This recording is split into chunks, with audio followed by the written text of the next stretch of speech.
Eh bien salut à tous les amis, on se retrouve aujourd'hui pour le débrief de OL Porto. Qualification en quart de finale de l'Europa League, voilà, bon. C'est ça être supporter lyonnais, c'est voilà, avoir le sourire un jour et le lendemain avoir littéralement les larmes qui coulent. Bref. Ouais, la blague, bon, je suis désolé de vous faire ce débrief le lendemain, je sais pas si ça s'entend un peu dans ma voix, mais j'étais très malade et je suis encore malade d'ailleurs, c'est pour ça que j'ai pas fait le débrief à chaud hier. Du coup, je vous le fais que maintenant. Donc voilà, on va débriefer ensemble tout simplement de ce match OL Porto, et OL FC Porto même du coup. Match nul, donc 1-1, qualification en quart de finale. On passe. Voilà, très content. Bon, très content, après je m'enflamme pas, mais très content quand même. Bon. Avant de commencer ce débrief et de parler un peu des compos, j'aimerais quand même notifier quand même les gars la super ambiance au Parc OL hier. Voilà. Je sais très bien qu'à Lyon on est très loin d'être forcément la plus grande ambiance, hein. Ça n'était pas la ville avec le plus de ferveur, le club avec le plus de ferveur. Mais bon, voilà, on voit quand même que dans les soirs de Coupe d'Europe, il y a quand même du monde et ça fait plaisir. Je crois qu'on était, d'après ce qui était dit à la télé, on était à jauge pleine, enfin on était à guichet fermé. Bon, moi au stade, je voyais quand même beaucoup de trous. Après, je sais pas si je me sens que pendant le match, ça s'est un peu rempli en même temps. Donc ouais, on va dire qu'on était minimum, je pense, à 95% maximal de la capacité, enfin à 95% rempli dans le stade, quoi. Donc c'est déjà très bien. Et franchement, une très très belle ambiance. Je vous félicite tous les supporters qui ont donné de la voix pour encourager notre équipe, qui ont poussé pour les encourager. Ça fait très plaisir. Bon, sinon, on va passer un peu on va parler déjà des compos. Alors la compo, il me semble normalement que c'était un 4-4-2, donc au goal Anto Lopez, à gauche Emerson, défense centrale Loukeba, Mendes, à droite Dubois, ouais, bon, voilà. J'allais faire la blague moi je vais faire une blague mais je la ferai pas parce que bon, il la mérite pas cette blague là, tu vois, limite. Au milieu de terrain c'était Cacré, Ndombele. À gauche, si je me trompe pas, c'était du coup Toko Ekambi. À droite, Romain Fèvre. Et du coup, les deux attaquants devant, Paqueta, Dembélé. Bon. Alors ce match, il faut aussi notifier aussi que vraiment Porto a joué ce match, du moins a commencé ce match littéralement en jouant avec une équipe B. Hein. La moitié de leur titulaire n'était pas là. Consensao, l'ancien entraîneur de Nantes, en plus je crois qu'il a entraîné Nantes, il me semble, du FC Nantes, qui a littéralement décidé d'aligner une équipe un peu B, un peu remaniée, donc c'est vrai qu'on n'avait pas l'équipe type. Mais malgré tout ça, on va pas se mentir que cette équipe entre guillemets B, tu vois, nous a fait quand même nous a pas mal fait chier. Faut quand même l'admettre, c'était pas facile.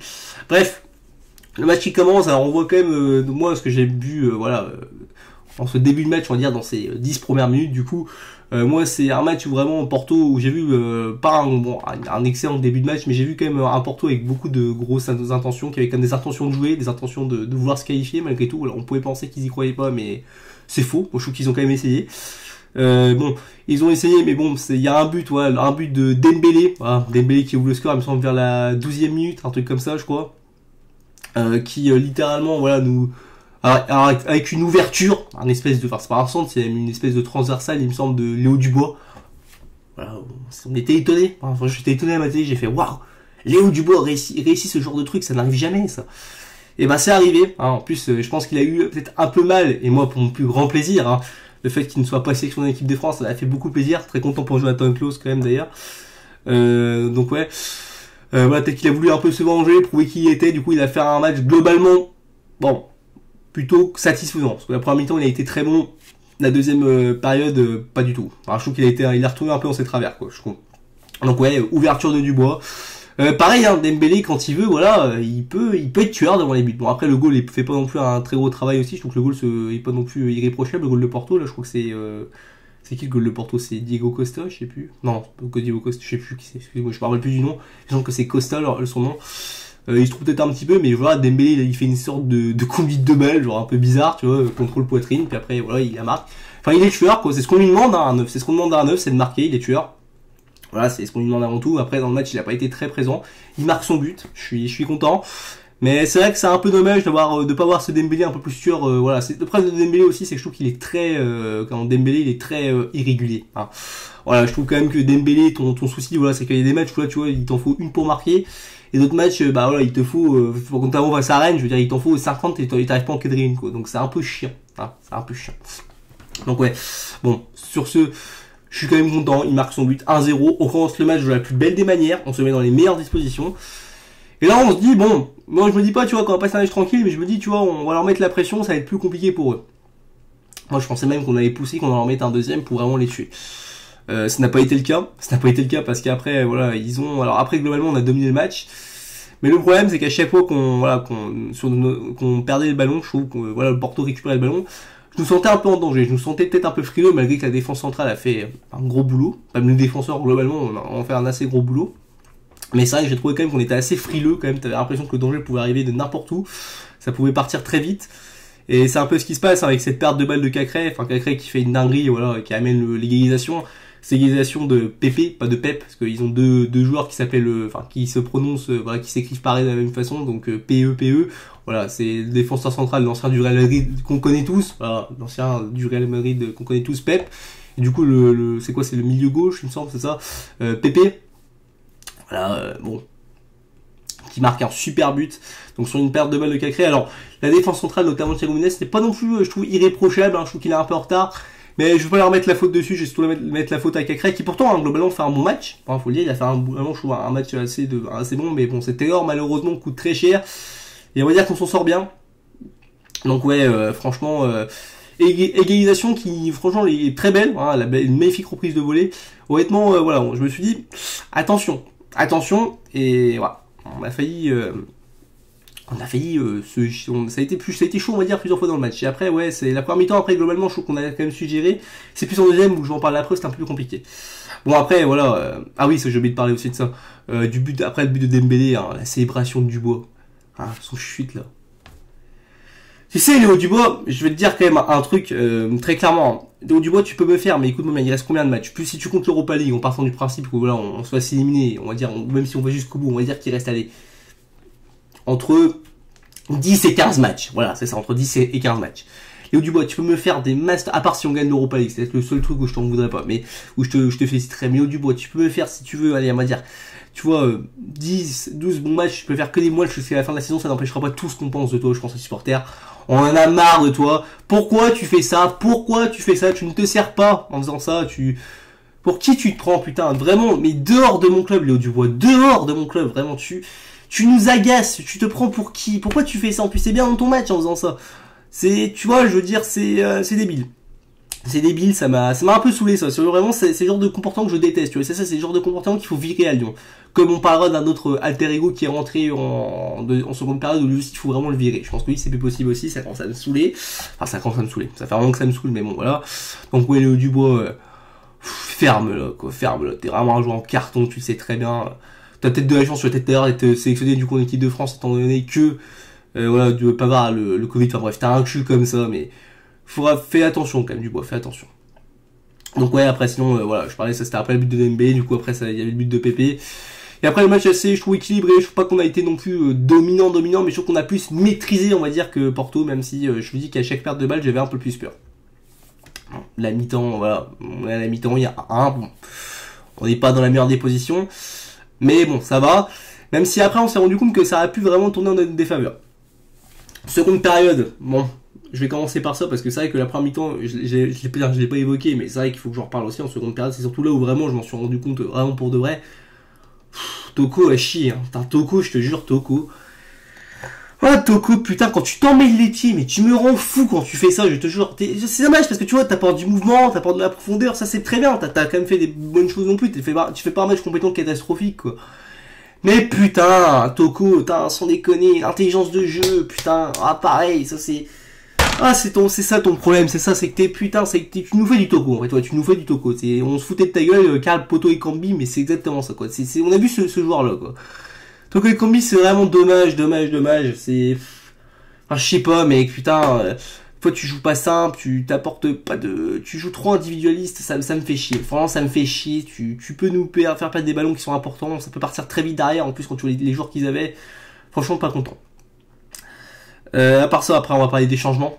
Alors les changements, bon, il y en a un que je vais moins taper sur l'autre quand même, c'est Kadewere qui rentre à la place de Fèvre, il me semble, bon ça c'est pareil.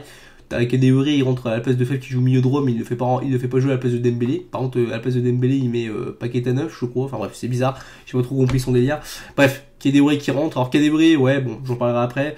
Bon, dans l'envie, il était clairement là, un battant. Bon après, dans la technicité, dans ce qu'il t'apporte vraiment dans le jeu, voilà, bon, un peu zéro de Kadewere. On va pas se mentir, il fait pas un match ignoble, mais bon, il apporte rien de spécial, quoi. On va dire qu'il s'est quand même, on va dire qu'il était combatif, ça va. Par contre, ça c'est vraiment le par contre, Aouar, je sais plus qui remplace qui Aouar. Je sais plus qui remplace qui Aouar. Bah il remplace Dembélé, il me semble. Il remplace Dembélé Aouar. Enfin, ou c'est Kadewere qui remplace Dembélé, enfin bref, t'as compris quoi. Aouar, franchement, t'as rentré. Mais c'est un scandale, mais Aouar, je te jure, tu me fatigues toi aussi. Franchement, Aouar, je te jure, tu es le Adrien Rabiot de Lyon, quoi. C'est ça, Adrien. C'était vraiment nonchalant. Tu rentres, mais t'en as plus rien à foutre de Lyon.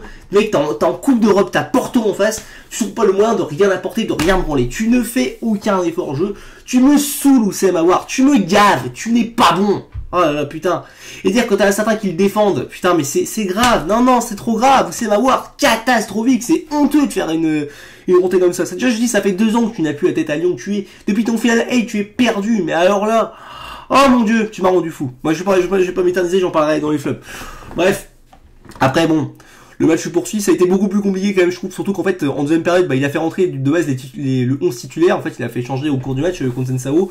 Du coup, tu te dis quand même que, attention, au fil du match, bah, nous, on commençait à être fatigués, et eux, bah, leurs titulaires rentraient, techniquement, les titulaires de base rentraient, et notamment les Vitinha, les trucs comme ça. Enfin, après, il y en a plein, je connais pas tous leurs noms.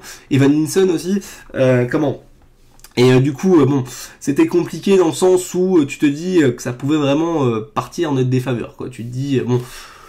Je te disais, c'est un peu chaud, parce que vu que nos joueurs sont fatigués en face et qu'ils font rentrer leurs titulaires qui, eux, par contre, sont pas plein d'énergie, parce qu'ils ont quand même joué il y a 3-4 jours quand même en championnat, mais tu te dis quand même, bon, ça peut être un peu chaud, ça peut faire des différences, et ça a failli le faire. Notamment dans les 15 dernières minutes, où ça a été chaud, hein, voilà, on était dans le circus time, comme je l'appelle tout le temps, le circus time, le temps du cirque, et franchement, ça a failli, notamment avec les nombreux corners qu'ils ont eu. Mon dieu, voilà, les corners, qu'est-ce que ça me faisait peur, ou les coups de pied arrêtés, voilà, on voyait qu'on était un peu affolés, on faisait des fautes, et puis l'arbitrage, j'ai pas forcément trouvé toujours au top, bon après il est pas en plus scandaleux, mais l'arbitrage pas non plus toujours au top. C'était chaud, mais bon, on finira par ça, mais putain, bordel de merde, là, ce dernier coup franc, là, alors il y a eu, le raté, excusez-moi, on commence par ça, le coup franc dans le temps additionnel de, je sais plus qui le tire, mais en gros, c'est Pépé qui met une remise sur Vitinha qui est tout seul. Ouais, Vitinha il est tout seul. Et heureusement il marche sur le ballon. Je sais pas ce qu'il fait. Il fait une espèce de passe, une grande comme ça. Ça arrive dans les gants de Lopez. Mais alors franchement je me suis flippé. J'ai flippé. Je me suis dit mais si on prenait ce but là, c'était tellement made in Olympique Lyonnais si on se prenait ce but là quoi. Ça aurait été parfaitement nous quoi. Ce but là j'ai flippé. Je vous dis moi j'ai flippé. Je me suis dit enfin ce but là il y a pas eu but mais cette action là j'ai flippé. Je me suis dit putain si on prend ce but à ce moment là. C'était fini. Je pense qu'on allait même pas au penalty après. Bon, on allait en prolongation, mais on allait même pas au penalty. Je pense qu'on en prenait un troisième. C'était chaud. C'était vraiment chaud. Sinon, écoutez, à part ça, voilà.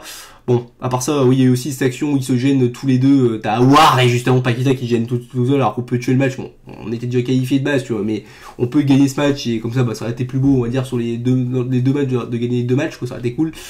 Mais encore, vous savez quoi, c'est marrant parce que j'en veux à la fois à Paqueta et à Aouar de gêner, pour ceux qui ont vu l'action, mais j'en veux aussi à Toko Ekambi de ne pas faire son décage à droite sur Paqueta, à la place de jouer, de vouloir faire son crochet à gauche, là, du défenseur, je sais plus qui défendait, pour tirer, ça revient sur Paqueta Aouar, mais honnêtement, s'il fait sa passe avant pour ma part, tu peux marquer aussi, donc je trouve que t'avais plus de chances de marquer comme ça, bon après c'est mon avis. Écoutez, c'est tout ce que j'ai à dire voilà, sur l'ensemble du match, alors du coup, nous les Français, il nous reste plus que 2 clubs en lice en Coupe d'Europe. Lyon en quart de finale d'Europa League, Marseille en l'OM, hein, les 2 Olympiques en fait, voilà, l'OM en bon c'est un autre niveau, c'est plus bas, hein, mais bon en Conférence League, bon faut quand même y aller, faut quand même la gagner, hein, faut quand même toujours bien de la gagner pour eux. Mais ouais, hein, c'est vrai on aimait bien vanter les mérites de tous les clubs français qui s'étaient qualifiés, mais moi je l'avais dit d'avance, j'ai dit que dès les 8e ça va être beaucoup trop compliqué pour moi certains clubs. Alors il y a des clubs qui sont quand même battus, je pense à Lille, bon ils se sont fait sortir face à Chelsea, mais ils sont battus à juste mérite. Bon, je trouve quand même qu'ils sont bien battus, c'était compliqué aussi, hein. Chelsea c'est quand même un assez gros candidat. Bon, Paris, voilà, je suis personne pour parler de Paris, je suis pas supporter de Paris, mais bon, c'est encore une fois on va dire une désillusion totale pour eux. Bon après je m'en fous, moi c'est Paris, mais bon je suis pas supporter parisien. Il y a qui d'autre? Il y a eu Rennes qui s'est fait voler aussi enfin qui s'est fait voler. D'après ce que j'ai vu, j'ai pas vu le match, hein, mais c'est vrai que quand j'ai revu un peu un résumé, c'est vrai qu'il y a des mains qui sont pas sifflées quand même pour Rennes, et tu te dis que bon, comment ça peut tourner en avantage de Rennes si Rennes peut dire marquer sur un penalty en fin de match, faire 3-1 et du coup tu joues en prolongation face à Leicester quoi. Et il me semble qu'il y avait un penalty aussi oublié pour les Rennais en match aller, je me rappelle plus. Et puis là surtout pour moi c'est l'équipe qui m'a le plus déçu. Ça va peut-être paraître dingue mais c'est Monaco. Voilà Monaco, bon je sais pas, je manque pas de respect à Braga, hein, mais Monaco normalement ça devait largement battre Braga. Voilà, bon, pour moi je dis largement, enfin largement. J'abuse un peu mais pour moi ça doit passer Braga. Franchement la façon dont Monaco aussi je trouve que c'est très décevant. Ils ont fait des bons parcours entre 2014 et 2016 en Coupe d'Europe et 2017 pardon. Mais franchement c'est compliqué Monaco en Coupe d'Europe. Je trouve franchement leur dernière participation c'est vraiment pas bon. Bref. Alors on va pas s'éterniser là-dessus. On parle d'attement vite fait, alors je sais pas quand on va durer la vidéo, je suis désolé si elle est trop longue, mais bon, je parle. On est posé, West Ham. Du coup on tapera West Ham en quart. Alors, ni un mauvais tirage, ni un bon tirage. Un peu comme Porto en fait. Un peu comme Porto, je trouve. Pourquoi ? Parce que West Ham, d'un côté, c'est pas le club qui, avec l'effectif, me fait le plus peur, même s'ils ont des bons petits joueurs. Je pense ils ont 2 joueurs tchèques qui sont pas mal, c'est Souzek et Kral. Enfin, je crois que c'est ça. Je regarde un peu des fois la première ligue, mais bon, je ne m'intéresse pas spécialement à West Ham, mais je les ai déjà vu jouer. C'est 6ème excusez-moi, c'est 6ème en première ligue. Donc ça va, c'est quand même pas mal, c'est quand même une belle équipe, quand même, dans le top 7 de première ligue, c'est déjà pas mal. Bon, après, ils sont devant avec le même nombre de points que Tottenham, enfin, ouais, je sais plus, ou que Manchester United. Mais ouais, c'est une équipe pour moi qui va pas être facile dans l'intensité. Alors, la première ligue, c'est très intense. Sauf qu'on a des joueurs qui vont être un petit peu, entre guillemets, là j'ai la voix qui part en couille, désolé, qui vont être un petit peu fatigués, je pense que ça va être compliqué là, parce qu'on vraiment, je trouve qu'il y a trop peu de turnover de la part de Buzz, ça c'est un peu mon regret. Voilà. Mais ouais, ça va être chaud au niveau de l'intensité. Après voilà, je pense qu'on peut les battre. Voilà, c'est pas l'équipe la plus dure à battre pour ma part, mais ça va être chaud, ça va être compliqué, je pense. Je pense qu'on en est capable de sortir West Ham. Il faut les sortir même pour aller en demi. Bon après les demi, si j'ai bien compris, on joue le vainqueur de Barcelone-Francfort. Bon, par contre, on a vraiment pas de chette au niveau des tirages. Quoi. Quand tu dis que Marseille, il y a 2-3 ans, là, il joue, s'il vous plaît, il joue Salzbourg, alors qu'il pouvait taper Atletico ou Arsenal. On n'a pas les mêmes degrés de chance, mais bon. C'est comme ça, c'est le jeu. Bon, voilà, on va déjà se concentrer sur West Ham. Ça va être chaud, je pense, ça va être compliqué, mais pas impossible. Je reste quand même confiant, on verra bien. Mais c'est vrai que c'est surtout au niveau de l'état de santé physique de notre équipe que je m'inquiète. Bref, on verra bien. Bon, vite fait, je finis par ça, les tops. Paqueta qui en première période j'ai trouvé pas ouf non plus, tu vois, mais sur une période par contre il a vraiment su conserver le ballon, faire des différences, nous faire avancer le ballon, faire progresser le ballon en fait tout simplement. Et ça nous a permis tout simplement de mieux avancer, peut-être un peu de se procurer des occasions, donc Paqueta top. Mendes, comment pas parler de Mendes sur ce match.